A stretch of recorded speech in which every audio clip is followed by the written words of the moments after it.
Welcome to Reporter's Notebook, where we talk to the Washington Examiner's top journalists about the stories breaking on their beats.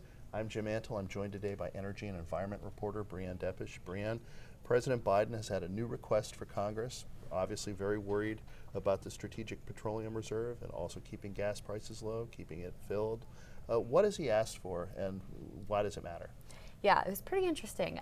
So earlier today, the White House issued, or earlier this week, I should say, the White House issued a $500 million request for Congress, basically to modernize the Strategic Petroleum Reserve, which consists of 4 caverns, kind of underground salt caverns along Texas and Louisiana's Gulf coasts.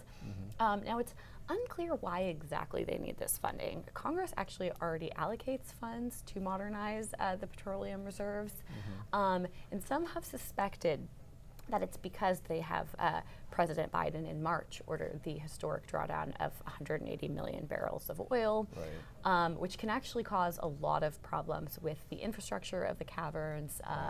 Based on the materials used, it can actually sometimes cause these caverns to collapse in on themselves. So really potentially dangerous things, and I imagine things that they might not be detailing in quite so much in their letter, but to definitely want to get sorted out if there are risks. And they've been tapping the Strategic Petroleum Reserve largely because gas prices have been high, and they're trying to keep downward pressure on gas prices. Biden had first announced the sale in March when we saw really just soaring energy prices caused by Russia's invasion of Ukraine. Obviously, they have since abated, but this has led to sort of a new fuel crisis popping up in the form of diesel. Right.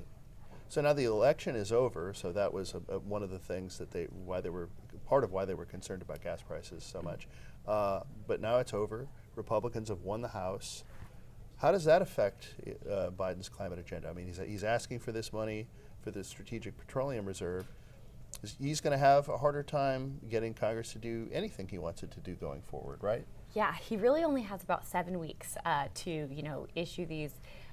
Really, if he needs both houses of Congress to sign off, to issue these kind of last tranche of climate funding bills and other things he might need, to have the full support of a Democratic-led House and a Democratic-led Senate.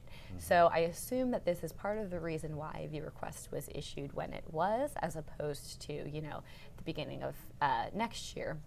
So we're really seeing kind of a flurry of last-minute actions from the administration here to push through any remaining last-minute items before the year ends, because I don't think there's going to be nearly as much consensus when Republicans come in January. Yeah, no, it definitely is going to change the dynamic quite a bit now that he doesn't have unified control.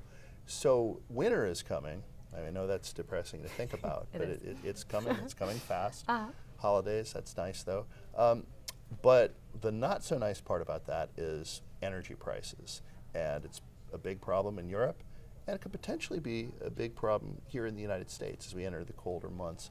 What is sort of the dynamic that we're looking at right now? Yeah, we're looking at an interesting dynamic. Of course, the Russia's cutoff of fossil fuels to Europe, it's cut off of gas and everything, has caused it to scramble for supplies ahead of the winter. It actually appears to be in pretty solid shape heading into winter. Its storage inventories are filled a little bit, actually to capacity heading into the winter season. The weather there is mild. They're actually expected to exit winter with 30% storage, which is way better than earlier projections. In the U.S. now seems to be in sort of a supply crunch, and that's in the form of diesel fuel. Prices are actually up. They increased 65% in October, home heating fuels, that is, compared to the same point last year, according to new data from the Energy Information Administration. And yeah, there's just very, very low inventories. This affects everything from trucking, to farming, to home heating in the Northeast, where costs are just expected to skyrocket. So I mean, it's kind of a bad time for it though, because obviously home heating becomes a bigger issue as it gets colder. Trucking becomes an issue as you're trying to move things around, have things shipped for the holidays, people getting presents, people ordering food, things like that. So it's really going to be sort of a challenging time, no? Yes, absolutely.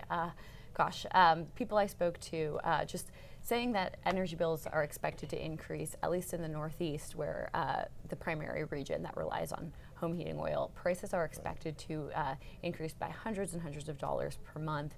We're seeing wholesalers ration their inventories and buyers just not even completely fill their home heating tanks, which could really put them in a precarious position if we do see an extreme cold weather event or a cold snap this winter, which by all accounts we are expected to see. Has the Biden administration said that there's anything that they're going to try to do to alleviate some of these pressures, or is there something policy-wise, or it is really a market phenomenon?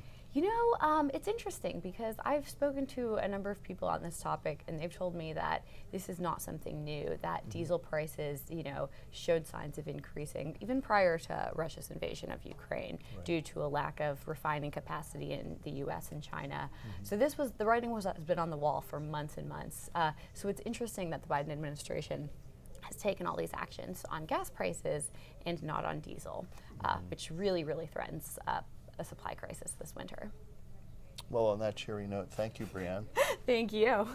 You can read Breanne's coverage and subscribe to our daily On Energy newsletter at washingtonexaminer.com.